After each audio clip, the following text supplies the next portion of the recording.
Divine Grace, Srila A.C. Bhaktivedanta Swami, Srila Prabhupada.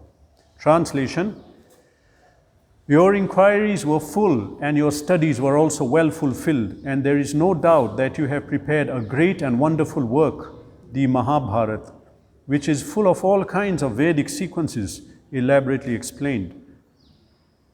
Purport: The despondency of Vyasadeva was certainly not due to his lack of sufficient knowledge, because as a student he had fully inquired about the Vedic literatures, as a result of which the Mahabharata is compiled with full explanation of the Vedas.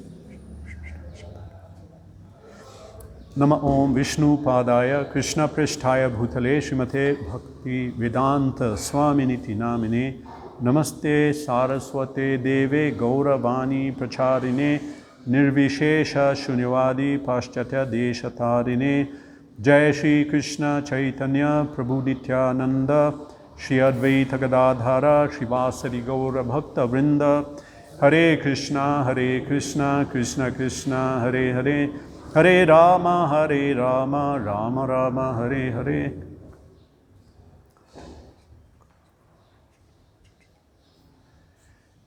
We are on Canto 1, Chapter 5, titled Narad's Instructions.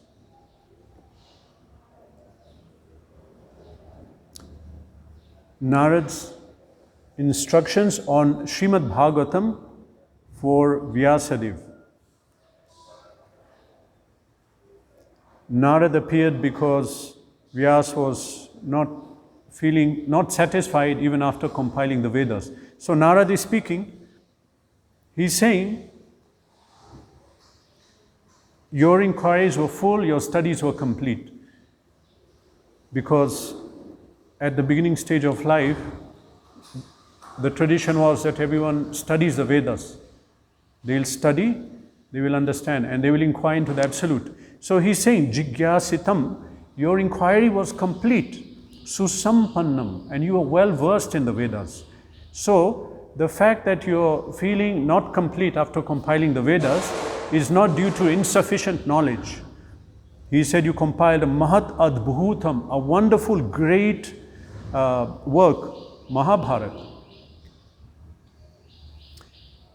So Vyasadeva was learned, he had inquired and got Vedic knowledge.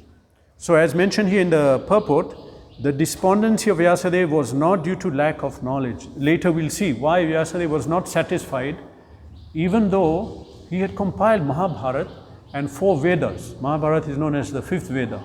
He compiled all that. Now here it is mentioned that your inquiries were complete. So here, your inquiries were full, your studies were well versed, studies.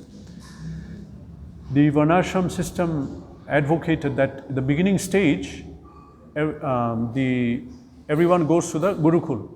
In Gurukul, they study the Vedas, not only spiritual, even material, both, but it prepares them for their life.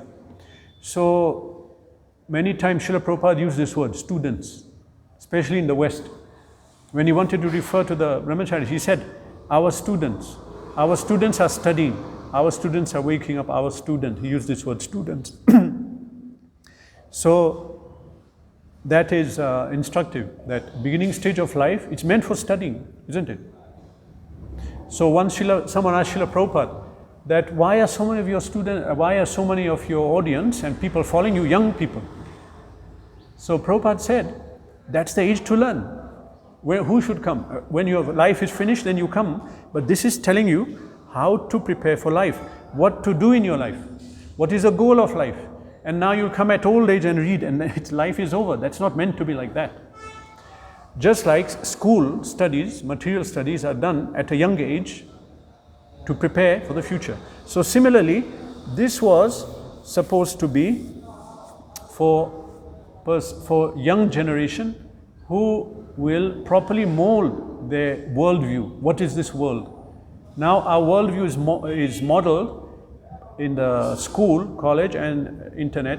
So our worldview is that this world where I am situated is meant for my enjoyment. And this is very deeply ingrained. Between the age of 7 and 12, whatever we are exposed to, that's what we absorb. That's what we develop as our worldview. Wherever we are, whoever is our company, people don't understand this. They give young kids, oh, he's making noise, give him YouTube open, and he's seeing, that is his worldview. But at that age, they should inculcate, properly explain them that there is a supreme God, he is in control of everything. We are the servants. So, primarily they would study the spiritual knowledge in the Gurukul. This is more important, but also vocational, material knowledge. But that is just little. At the end, they see the Varna, okay, so you have to study this according to the propensity someone is displaying. They'll study that particular occupation more. Usually, it's whatever the family is engaged in, they'll learn that. Sometimes someone is born exhibiting maybe Brahminical qualities, or Varna different from their parents, then tradition was before, long time ago, that they will be educated in that system. As Narad Muni says, not in here, in the 7th canto, Yasya yalakshanam proktam pumsa varna vivyanjikam yad annapi drisheta tateneva vinirdishet. He is saying, if someone exhibits yat lakshana, different from their varna, yat anyapi drisheta tateneva vinirdishet, he should be accepted in that line. So in that way, at the end of the spiritual education, when the vocational training had to be done, it was done by seeing the different students. And that vocational knowledge is little.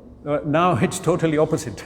The vocational knowledge is fully our whole education system and zero spiritual life.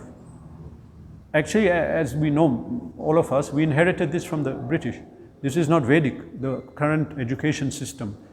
And it's oriented for their society. And their society was hedonistic. Hedonistic means work hard, then play hard. That's it. That's life. The Vedic ideal was higher thinking. Simple living, higher thinking. Live simply. We notice that here in India, there's so many big temples, especially in the south. But we're not seeing any big houses, do we? Do we see any? This so-and-so's house, their houses were very simple. Except the king, he had to have a grand palace. But now if you go in the West, you see big villas and manors, houses, palaces belonging to people and lords. In India, we don't see that. They built big places of worship. That was the idea. That was the emphasis. So now it's not like that. There's inordinate emphasis on acquiring material knowledge. Even that is for work, not really for anything. But the system was, even before getting knowledge, we had to inculcate humility. Humility and sense control. Otherwise, knowledge will not sit. Knowledge cannot rest. If someone is not humble and someone is not sense control. But of course, if you're talking about material knowledge, that anyone can study anyhow. But even in material knowledge, in the Vedic sense, there was the system of guru-disciple, and that was strictly observed. The guru, the teacher, was considered very high and given a higher place. And it's always that the guru had to be on a higher elevation. Why? Because knowledge flows from high to low. And if people did not put themselves under the guru and subservient, they will not get gyan. So the students were first taught, clean everything. Clean 2-3 times a day, they'll clean, they'll serve the guru like a menial servant. It says that brahmachari gurukule vasan danta guror hitam acharan dasan nichau gurau sudurda suhirda acharan dasan, like how a servant will serve, that's how he'll serve. And that way his ego goes. When if you have ego, then knowledge cannot come. So when the ego is, it won't fully go. If it fully goes, we are liberated. But it should at least be that you become humble and listen to the guru, teacher. In this way, knowledge comes. Knowledge can manifest in the heart. So humility, pridelessness, and sense control. This is an alien word today, but we are talking about it a lot in spiritual societies. They discuss sense control, dhamma, and mind control, shama, because Again, knowledge cannot come if you're not sense control. It has to be control. In higher levels of, when someone is controlled, very controlled mind and senses, then from within, Paramatma communicates. Even whatever work we are doing becomes perfect. I mentioned many times that previously, everyone was expert in their job. We see even till 50 years ago or 100 years, well, we'll not see, but we could find that people were cobblers, people were barbers, but they were perfect, very expert at their job. Everyone was expert because they were trained, do your work humbly, come under the Supreme Lord and treat yourself as servant of everyone. And in that consciousness, whatever they do is perfect because the inside Paramatma communicates even for their material jobs. So that is it, that before acquiring knowledge, humility, inculcated sense control, and therefore knowledge can come. And as Prabhupada said, even if you look at Sanskrit, is all of the words, they're very scientifically, they get their meaning. For example, Shishya and Shasan and Shastra and Shastra all come from the same dhatu, Shas dhatu. Shas means to rule over. Shasan, Shishya, one who is ruled over. Shastra, that which is used for ruling, for conquering. And Shastra also. Shastra means weapon. That's also used for maintaining law and order. Now it's not. It's meant for, now they just whimsically, there are wars for controlling oil or land. Previously, the Kshatriyas were taught dharmik yudh, that we'll fight to maintain religious principles. So Shastra was used to establish Shasan for spiritual purposes. So then we understand that the disciple, Shishya, was meant to take a lower position. And now in English, some words are surviving which you can interpret like this. For example, Prabhupada said, understand means standing under. You will not understand unless you come under the Guru, under the system. So when we speak about knowledge, we study knowledge. There were two types of knowledge, material and spiritual. Material knowledge, not so important, but important that I have to survive. People are working, they have to work, earn a livelihood, understand this world because I have a material body and this is a material world, let me understand something. But not like now that we spend years of important part of our life understanding about what is amoeba, what is cytoplasm, what is mitochondria, and what will I do with this knowledge? Important years of our life we didn't study spiritual knowledge. But we need some knowledge. We need to know what is our neighbor, who's our neighbor, and how the weather coming, some basic thing. But spiritual knowledge was more taught. Spiritual knowledge is of two types. Because spiritual knowledge implies knowledge of spiritual items. Divya. Divya Gyan. Divya means things which are transcendental, not beyond matter. So, Divya Gyan is of two types. One is knowledge in the Shastra which we read, book knowledge. Another is knowledge which appears in the heart, it's realization. The word is anubhav. That word, a realized knowledge which is given depending on our qualification. So this is Divya Gyan, spiritual knowledge. Spiritual, pertaining to God, pertaining to the soul, and pertaining to Vaikuntha. In other words, knowledge beyond our senses. Another word is adhokshaja. Aksha means eyes or senses. Adha, beyond the senses, beyond the eyes. What is not perceivable by these senses, we have to study Shastra to attain. I cannot see God, I cannot see Vaikuntha. So we have to come to Shastra. Adhokshaja, ja means born of. That the personality or the knowledge born of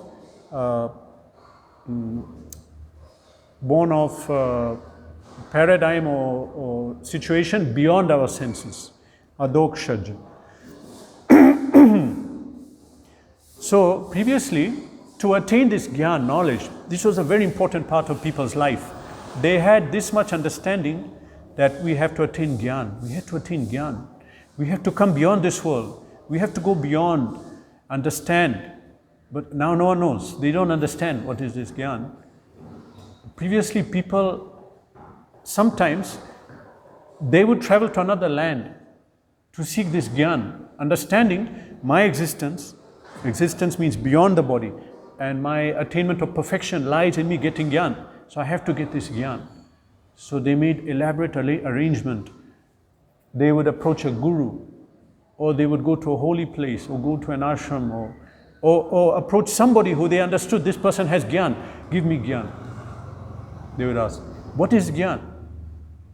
In Veda, when we speak about Gyan, this is realization that I'm not the body.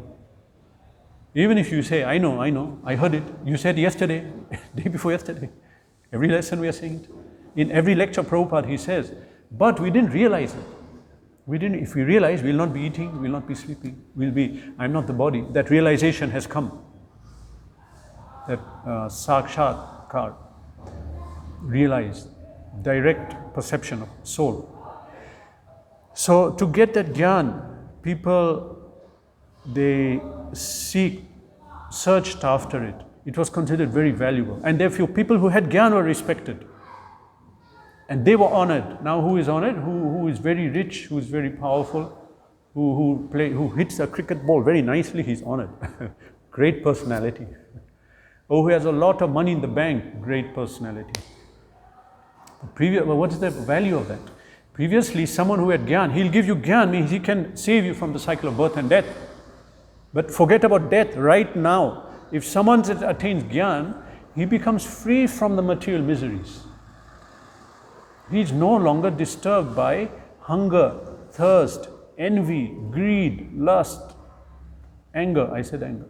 All of these things. Cold and hot, not affected. That even now we can see. They are personalities. Living high in the Himalayas. Some come for Kumbh Mela. We can see. Now a lot of cheaters, but there are some genuine people still. So this is the value of Gyan. Even now, forget about later. Attaining knowledge, attaining realization that I'm not the body, this is something very valuable, like a wealth that people have to seek. So to get the they mention in Bhagavad Gita, there's one whole chapter. What is the title of chapter 4? What is Sanskrit? Gyan, Jnana Yoga. Gyan, it speaks about Gyan, transcendental knowledge. Whole chapter discussing Gyan, attaining Gyan. If someone speaks about spiritual knowledge, what do you speak about? Soul, knowledge, Gyan, attaining Gyan. So there a lot of things are given. Previously Gita was read very widely. South, north, east, west. Now this artificial division coming, North India, South India, they're different. But actually Gita was south, north, everywhere. Even this deity in Kanchipuram, who's been to Kanchipuram to see the deity? Yeah? Anyone? Kanchipuram, Varadaraj Koil. So on the deity, one hand is like this, Abhaya Hasta. Other one is, come to my shelter. Come to my shelter. The other hand is, don't fear. And what is written here? In gold, in jewels, what is written on the hand of Varadaraj in Kanchipuram? In Tamil, it's written, Ma Shuchaha. It's taken from the verse of Bhagavad Gita, Sarva dharman parityaja mamekam sharanam. Give up every other sort of dharma, surrender to me. Aham tam sarva papebhyo. I will liberate you from all sins. Ma Shucha, don't be afraid. So he has written Ma Shucha, reminding, don't be afraid, surrender to me. This is in the south. This is Bhagavad Gita, Shlok. Then all the way to north, till Kashmir, that's where Madhvacharya went to speak with Badrinath. But further, who went to Kashmir? Ramanuja. He went to get the Vedanta Sutra to write commentary. So east, west, north, south, Bhagavad Gita was everywhere. So Bhagavad Gita contained this chapter, Jnana Yoga. So people understood what is Jnana. Now no one reads Gita, don't understand. Now Jnana they think is knowledge. Then a school they'll put Jnana Mandir, Vidya Mandir, but there's only material knowledge. That is not going to save us. That is not, even they'll put Gurukul, but they're not teaching about Shastra. Gurukul means let's learn about the Supreme. And where's the Guru? The Guru, where is it? So it's some perverted system. Unfortunately, British was successful. They smashed the Gurukul system, and now people became subservient to material culture and British ways. I know nothing against British people. They also are devotees, some of them, ISKCON devotees. So now, in order to get realization, where's my phone? In order to get realization, this Gyan, people did different activities. For example, karma. What is karma? Karma means prescribed action. That the action that is for our varna and ashram, they are prescribed actions. By doing those, we get Gyan. Simply by doing our duty, but doing it, understanding this is given by God, I should do it. We follow that, we'll get Gyan. Gradually, slowly, people are so fixed to do their duty, very fixed. And so, they will get Gyan. Gradually, they'll get realization, I'm not the body. How? Because they're doing the action for a higher purpose, not for them. You see, a Kshatriya, a king, a Vaishya, even a Shudra, they will say, I'm doing my duty. Why? Because this is Shastra telling me to do it. And therefore, they will get Gyan. They are following Shastra. And therefore, people were so strict. Even women, Stri Dharma, they were so strict to do their duty. In Mahabharata, their narration is there how Gandhari gave Duryodhana a strong body. You know this Leela? You know it. I don't have to repeat. She told Duryodhana, come before me. I will open my blindfold and look, and whatever I see, I will give you invincible strength. So now, commenting on this principle, Srila Prabhupada was saying, where did Gandhari get this knowledge and strength? Where did she get this strength?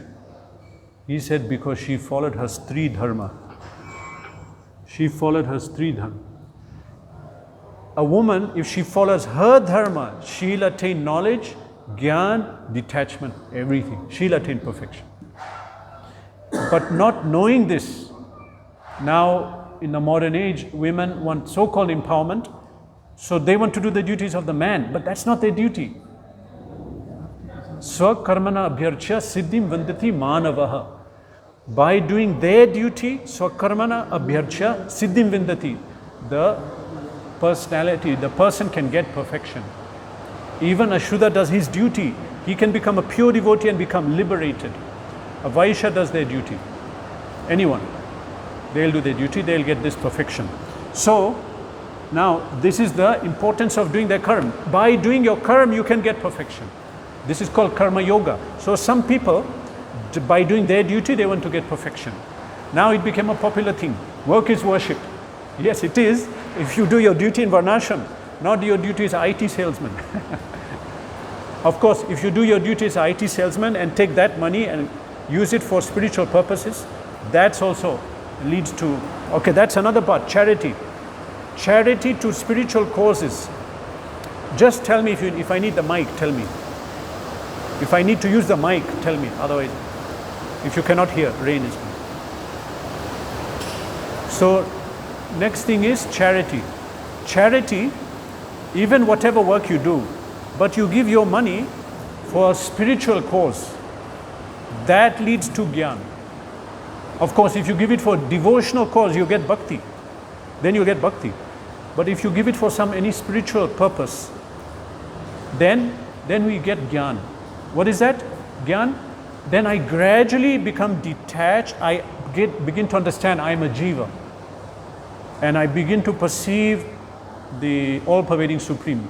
Yatha pravritti bhutanam yana sarvam idam tatam. The all-pervading, yana sarvam idam tatam. He is pervading everything. I begin to perceive. This is Brahman realization. We perceive Brahman and we perceive that I am different from this material creation. That comes by giving charity. So that's part of karma. But some people, they did Gyan Yoga. They will study the Upanishads and study the description of how matter and spirit are different, and I, the soul, am different. Some got Gyan in this way. This leads to Gyan. The principle is, if we follow some higher authority, we get their consciousness and their Gyan. Supposing I'm serving a guru. Guru has Gyan, Guru has Vairagya. So by serving and pleasing, I get it. Not only Sri Guru, but some great Vaishnava. In fact, if people serve each other, devotees serve each other, they get the benefit of the realization and consciousness. So this also includes the Vedas. If someone says, I'm going to follow Shastra, so by following Shastra, they get perfection. Why? Shastra is higher. Shastra is Shabda Brahman, it's spiritual sound. Coming, Ved Narayan Sakshat, it's directly Vishnu. So then, if we follow Shastra, we also get gradually Gyan, Vairagya. How? We have Shastra saying, this is your duty. In this Kali Yuga, duty is chant Hare Krishna. It says in Shastra, we are chanting Hare Krishna. But it says in this Kali Yuga, study Gita and Bhagavatam mostly. And we do that. So we follow Shastra, then we get the Gyan. Once we get Gyan, I realize I am a soul. I get that perception. I am not part of this material world. Then automatically Vairagya comes. Because when I get that perception, I am a soul, then I will not be indulging my body. Because I am happy, I am peaceful. Through realization, happiness comes because the modes withdraw. Maya withdraws when I get realization, I am a soul. It's because I'm thinking I'm the body that the Maya has taken control of us. But if I realize I'm a soul, this Gyan comes, then Maya has no jurisdiction to act. Gradually Maya withdraws. Even for non-devotee, but someone practicing Gyan, Maya withdraws. They destroy all their sins. Except they don't destroy avidya, that only a devotee destroys through knowledge of his relation with Krishna. So, simply by getting Gyan, Vairagya will come. So we're not talking about relief at death. Death is there, fine, but right now one gets Gyan, he becomes detached. Detached means cold and hot doesn't affect him so much. Samalostra ashma kanchanaha. He sees pebbles and stones as the same thing. Pebbles, stones and gold. He doesn't give, he says this is the same thing. He doesn't ascribe so much importance to wealth. Jnana vijnana triptatma kutastha vijitendriya shitoshna sukha dukkheshu. He's not affected by hot and cold, otherwise we become disturbed. I'm very cold, I'm very hot. We are very perceptive to the material environment which is disturbing us. But when one becomes detached, I'm not concerned about that. Shita, Ushna and Sukha Dukkheshu is affected by happiness and sadness. Some very happy situation comes, because I don't care, I'm happy anyway. Some very depressing situation comes, I'm not affected. I'm not the body, I'm not part of this world. So in that state, Jnana Vijnana Triptatma, he becomes satisfied. Tripta, Tush, becomes satisfied, peaceful by attaining this Jnana.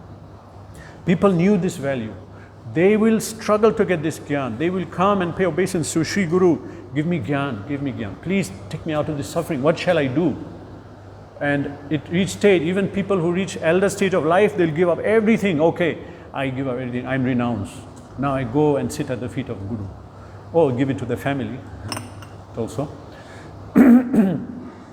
So this pursuit of knowledge is there. So that's the principle. Principle is if you follow higher principle, purpose, high authority, you get that benefit. Could be Veda, could be personality. So now as I mentioned that this is in Bhagavad Gita also. In Bhagavad Gita we have a whole chapter which is speaking about this. In chapter 4, it's titled Jnana Yoga, Transcendental Knowledge. So one aspect of that, it's in detail, speaks about this concept of Jnana. First in one verse comes that Jnanena tu tad ajnanam yesham nashitam atmaha tesham aditya vijnanam prakashati tatparam. When we get gyan, knowledge, again we're not even now speaking about bhakti, now this I'll come to, but we're talking about people, traditionally they were jnanis, even brahmanas, the definition of brahmana is brahma janati iti brahman, one who knows Brahman, one who's realized. He came to gyan. But few of them would be Vaishnava, not all would be Vaishnavas, but the highest were Vaishnava. But even then, Brahma Janati, he realized Brahman. So what happens at that stage? Jnanena tutat ajnanam yesham nashitam atma. When one gets gyan, it destroys all the ignorance in the heart. Yesham nashitam atmana. It destroys anger, envy, greed, lust, and so many hankerings and desires people have. Why do they have desires? To be happy. And they have rajagun. Rajagun means it pushes us to enjoy the senses, all kind of sense enjoyment. But when one attains jnana, rajagun goes, this guna goes. So I'm peaceful, I'm happy. I don't have to endeavor like people so hard to get material things for enjoyment. So jnantada jnanam yesham nashitam atmana tesham adityavaj jnanam prakashati tatparam. That adityavaj, like the sun, when the sun appears, all darkness goes, all ignorance goes. If supposing I'm in a room, expressions like this are given which we'll not relate with now because we are in the city. There's no darkness, it's night, put on the light, put on the tube light. I don't have a light, yeah, but the street light is out, everything's lighted up. But you see, you can imagine before, when sunset came, there was darkness. At that stage, they'll maybe use one fire lamp. So now, sometimes you hear sound, what is that? We're looking, and we see a shape, what is it? It's a lion, no, it's a thief. I can't see, there's no light.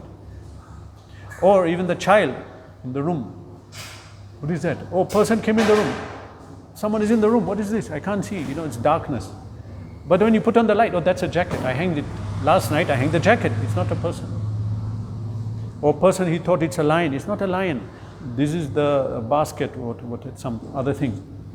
So when the sun comes, it illuminates everything. All the fear goes. I thought this, I was afraid of that, nothing. I can see everything. So similarly, when one gets jnana, fear goes. Why? Because I'm seeing what is this world. And birth and death, I'm not affected. I'm not affected by things which give me so much fear. I don't have money. What will I do? How will I survive? But a person in knowledge, everyone is surviving. Supreme Godhead is even supporting the ant. Ant is getting his grain of sugar. You'll never see an ant dying of starvation. You'll never see dog dying of lack of food. Or cow.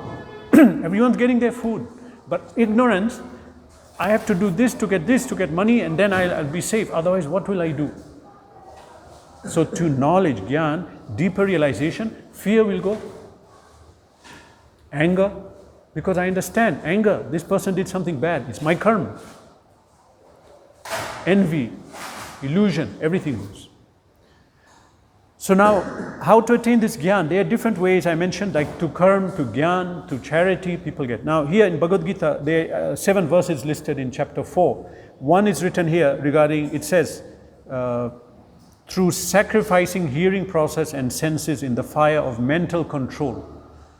That means I have tendency to hear and see so many things, but I control it. This is my sacrifice. This is my yajna. Sacrifice I'll do. Through yajna we get jnana.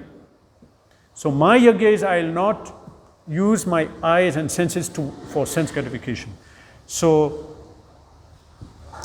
this is in brackets given brahmacharis. So for brahmacharis, they sacrifice hearing process and senses. They can enjoy their senses, but they say, no, I'll not enjoy. Of course, sex, but not only that, but other things are there. A normal householder is, okay, they have license to enjoy some things, brahmacharis don't. So sacrificing the senses and hearing.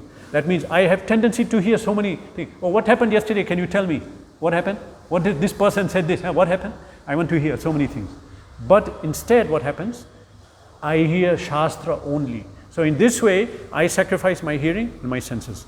And then Grihasthas, they sacrifice the objects of senses.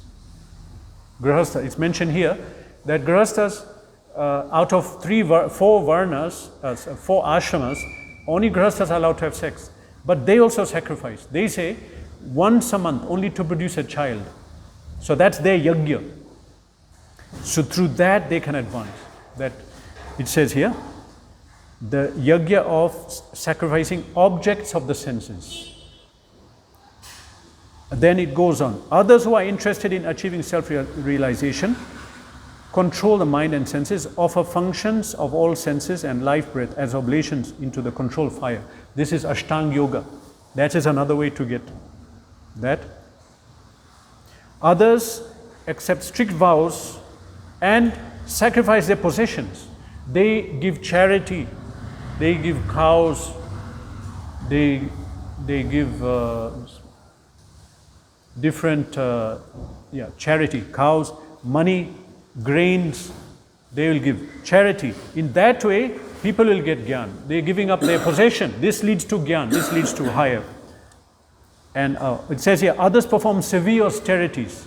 Like in the middle of summer, they light a fire around and just sit and try to ignore the body's demand. I'm feeling hot, it's hot, sun is up, fire is there, it's hot, just ignore. And that way we learn to ignore the body and be detached.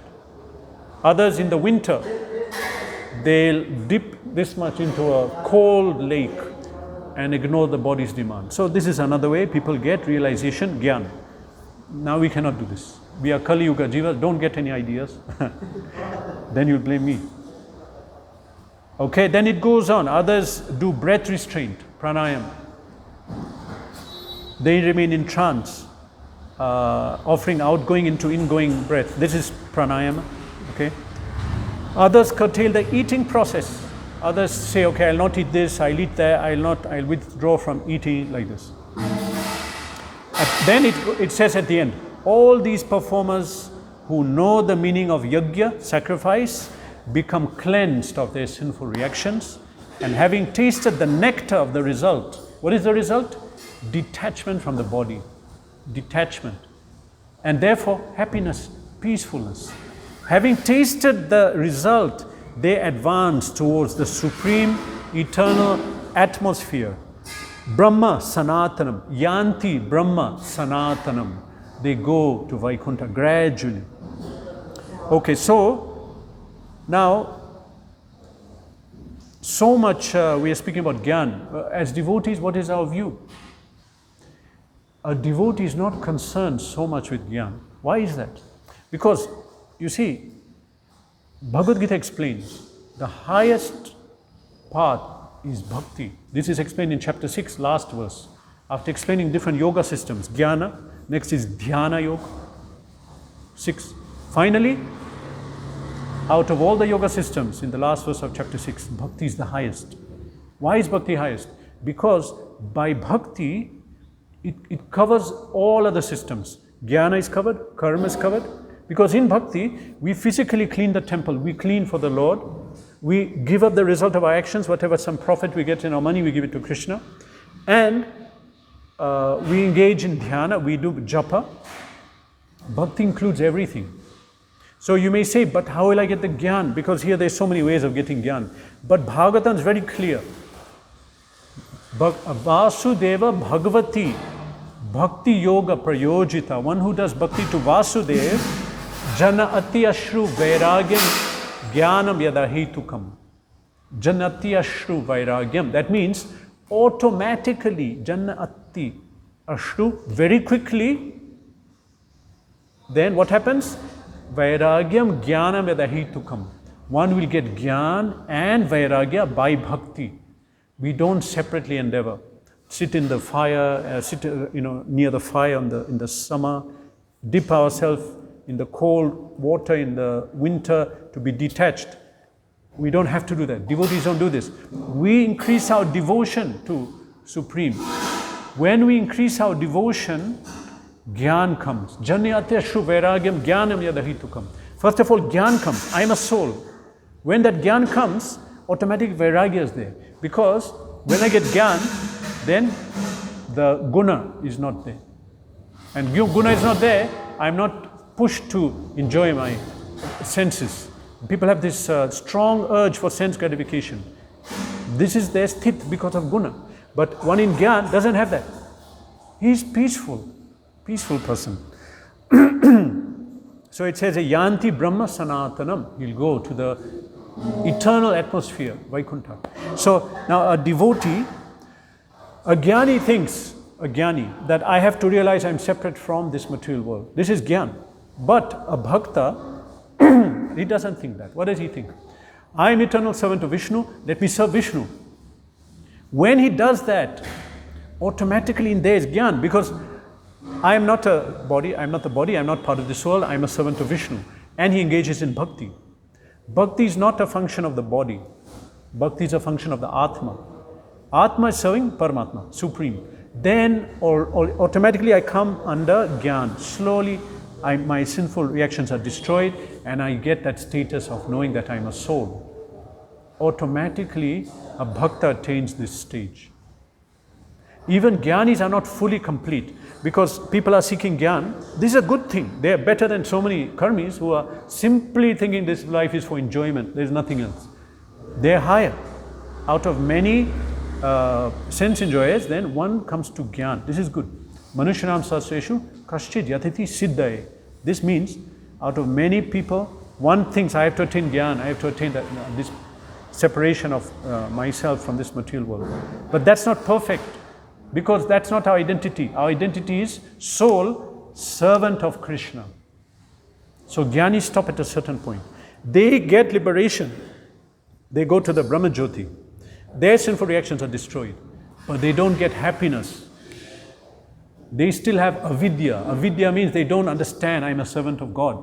They didn't realize their relation. That realization, Swarup it's called. Swarup Siddhi can be attained by process of bhakti. Then our memory comes back that I am a servant of Krishna. What's my identity to Krishna? All of us have a Swarup, eternal relation with Krishna. So that will come only through bhakti. So the Jnani gets to the Brahma Jyoti, but he's not happy, he's peaceful, but he's not fully satisfied. That last satisfaction will only come through bhakti. They get Chit and Sat. Sat means they stop the cycle of birth and death. Chit means they get Gyan, that I am not a body, I am the soul. But they don't get Anand. We have to have Sat Chit Anand. They get Sat Chit. Anand will only come if you worship the personality of Godhead Krishna. Because he is the supreme container of happiness. The supreme happy personality. Source of happiness. So for devotees, yes, Gyan is there. But we're not concerned. It comes. We simply have to awaken our devotion to the Supreme. That is more natural. Because finally, to enter Vaikuntha, you have to have bhakti.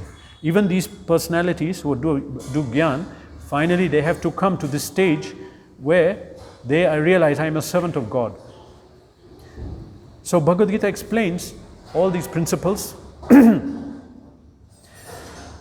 and in the higher chapters introduces the concept of bhakti also. Finally, we simply have to attain bhakti. Now here Vyasadeva, he had written the Vedas. He didn't explain bhakti in detail. Therefore, he was not happy. So here Narad is saying, your jigyasitam susampannam, your inquiries were full. You got the knowledge, you got Gyan about soul, you mentioned about it, you explained these things. You compiled Mahabharata. Mahabharata is meant for the Chatur Varga. Dharma, Artha, Kama, Moksha. It's not about bhakti, but it's also a very high stage because for us, we have to attain all kind of knowledge. It's good for even worldly dealings. Okay, so the despondency was that he did not speak about bhakti. So the jivas, they will attain Gyan, but they will not attain permanent liberation that they would have got through bhakti. So Vyasadeva was not happy, but he couldn't understand, why am I not happy? But he didn't explain this point. So we get the highest knowledge in Bhagavatam. This is Bhagavatam.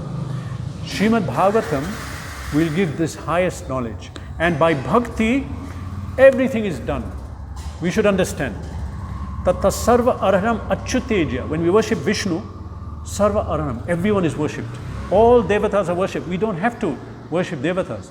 We respect them, we bow down to them. But we don't have to worship 33 crore devatas. We don't have to do so many other systems of yoga. Simply by worshipping Vishnu, Krishna, everything is complete. Hare Krishna. Any question? Yes?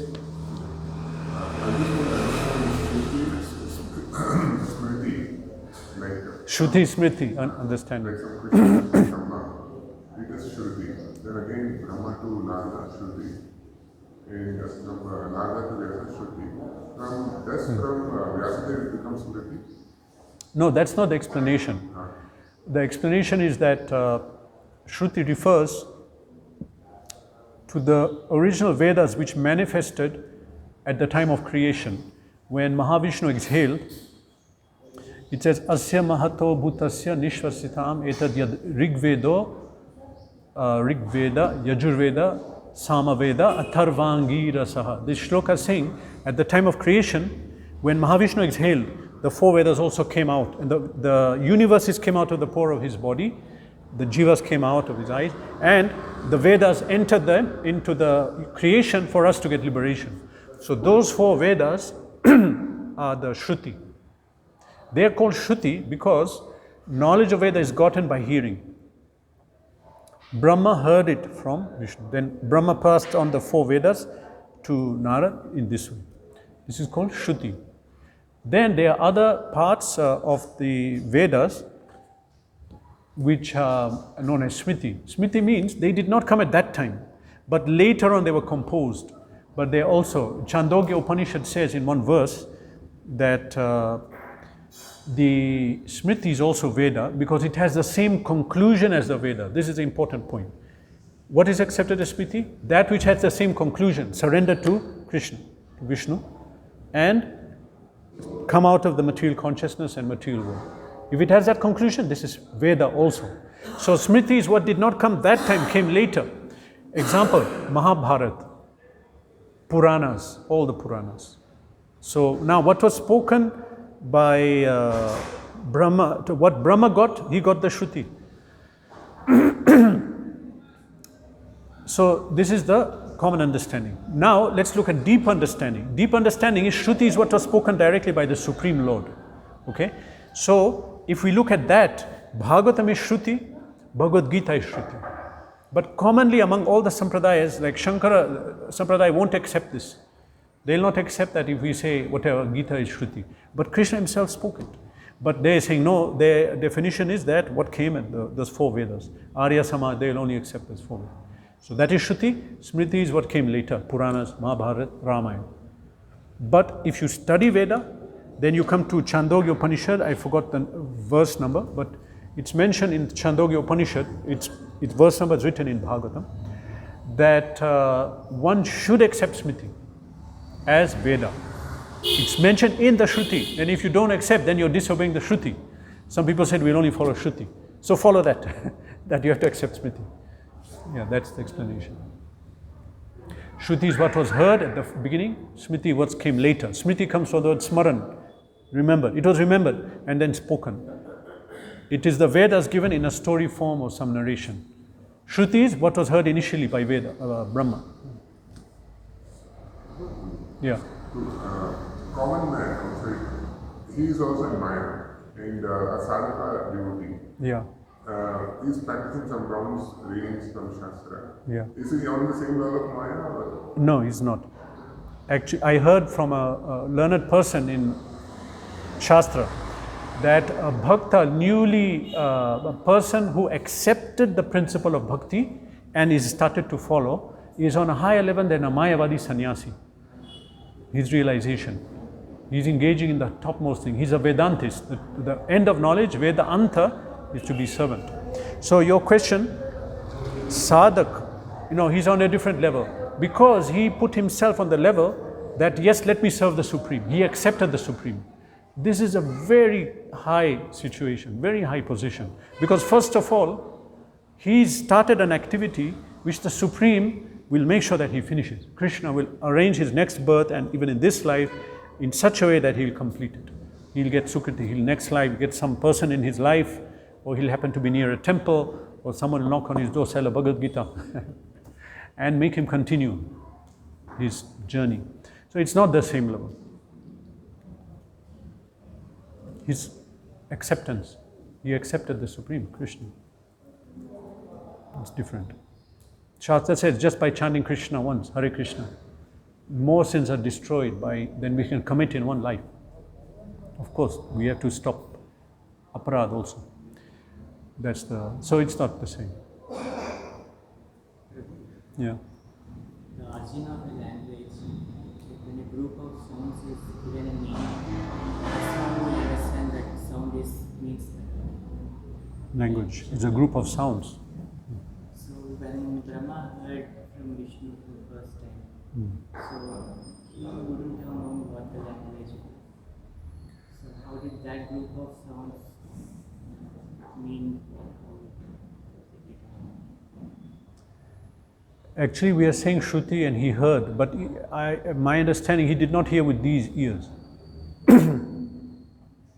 Even in Srimad Bhagavatam it says, Tene Brahma Hirdaya Adi Kavaye.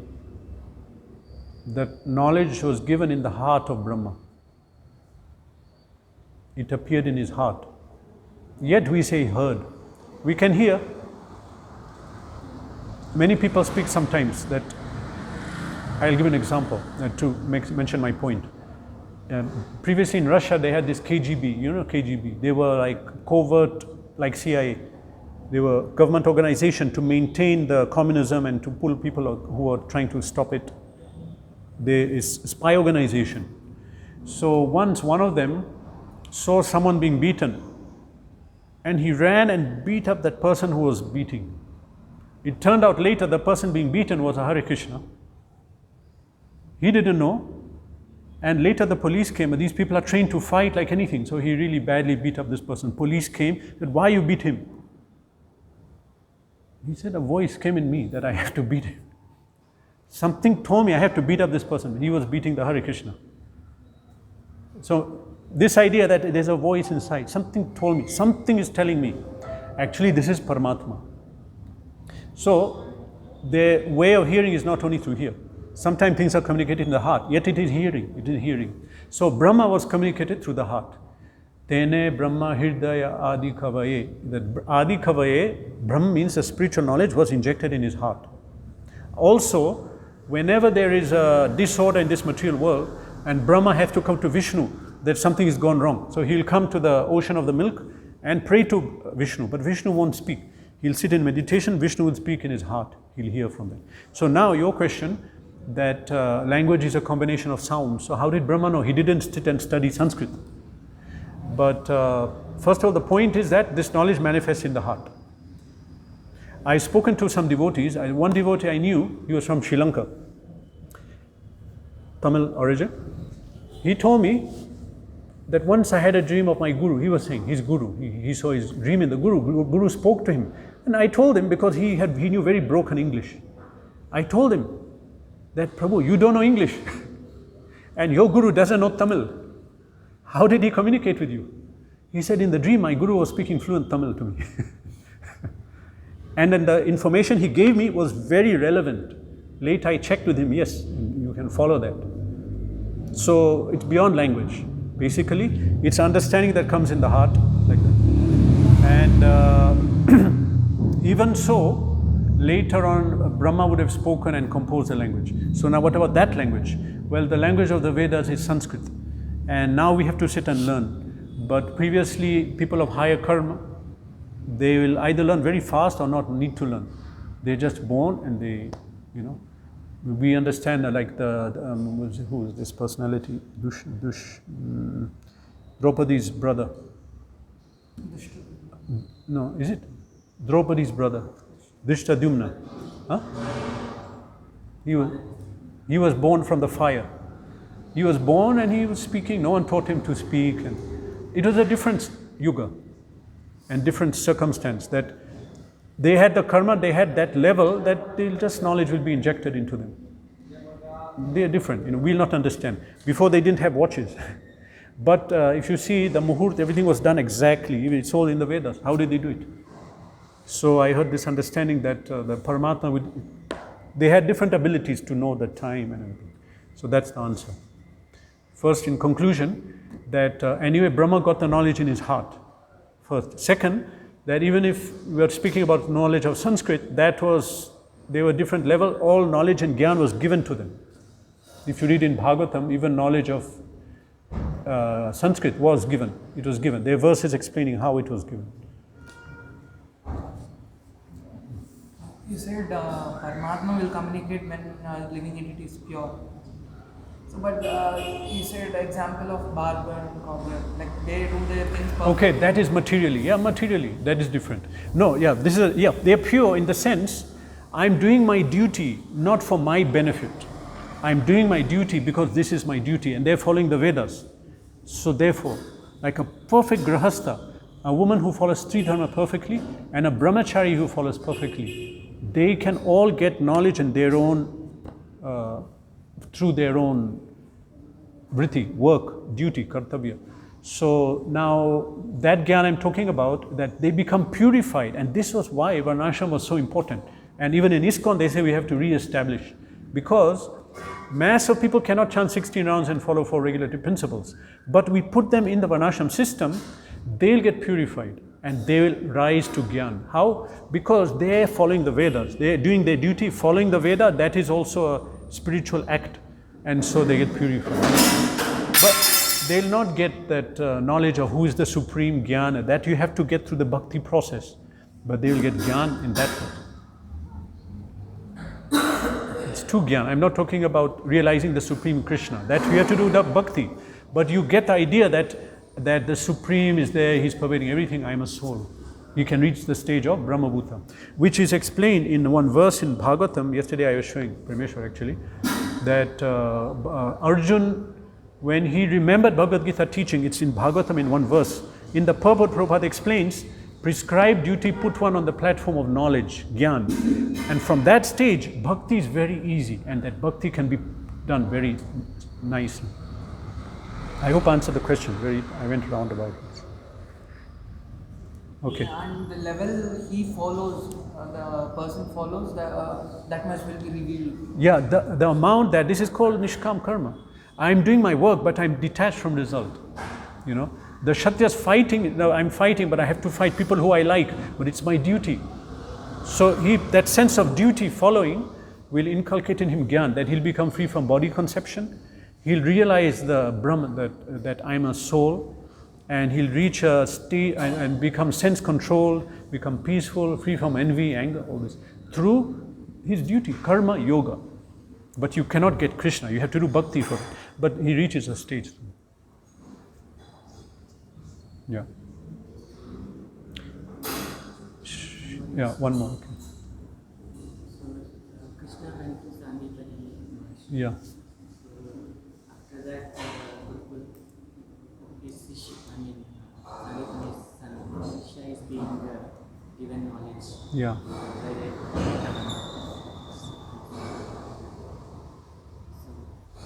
how does that manifest itself? The mercy of the Lord, by that itself. Sandipani Muni's son, he got knowledge. So the question is? Just by the mercy of the God, you can still get the knowledge without reading. I don't know this context properly, and you're asking that the son of Sandipani Muni, he studied under Sandipani Muni. This is, where is it narrated? Mahabharata. Yes, some defective senses. Oh, I see. Okay, by mercy of Guru, if you serve and please a Guru, it's Pangom Langayate Girim. What is the first line? That's the first one. Pangom Langayate Girim. First, no. Lame person can climb a mountain by mercy of Guru. The first one is that even a person who cannot speak can speak. I forgot the first line of this famous verse. Huh? No, the first line of this shloka. It says, by mercy of Guru, a blind person can see, a person who cannot speak will speak. Mukham karoti vachalam, pangom lingayate girim, yat kripatam aham vandye Shri Guru dinatare. by mercy of Guru, who I worship, a person who's lame can cross a mountain, anything can happen. So someone submits to Guru, we can't understand how he'll be empowered, because Guru is representative of Krishna, so he submits to him. So through the Guru, he'll get knowledge, detachment, everything. Modern miracles we see even here now, how people so far from Vedic culture have taken it. So, I mean, other countries out of India, out of the culture, they took it and they became gurus and pandits, and you may not know what's happening. In places like Mayapur, they're studying Shastras, they're coming to higher levels of, knowledge and establishing culture, Veda, they're following everything properly. So now Sandipani Muni's son, whatever was his disqualification materially, but he submitted to Guru, he followed someone in knowledge who had Gyan, so he was imparted the knowledge. Divya Gyan Hriday Prakash. Krishna as part of Purdakshina is giving his son the martyrs. I don't know about what you're speaking, but what I understood, Sandipani Muni's son, he died on the ocean shore. And when Krishna asked his Guru, for what dakshina can I give you, the dakshina, he said, bring back my son, because he understood this is Krishna. I can ask anything. He said, bring back my dead son. So he went to the ocean. He didn't go. He sat on the ocean shore like this. And the god of the ocean understood, who is this? He came out. Yes, how can I serve you? Bring back the son of my Guru. No, I didn't take him. Maybe the demon down who took him. Panchajanya, like that. So he went down, he asked that he killed the demon who was in the shell, but he did not take the son. Oh, he took the son, but he was not there now. He's the one who killed him. So he took that shank, called it Panchajanya, that was his shank. Then he went to Yamlok. And in Yamlok, he found the son of the Guru. That's what happened, what I understand. I don't know about this, what yours? Okay, Srimad Bhagavatam ki jai.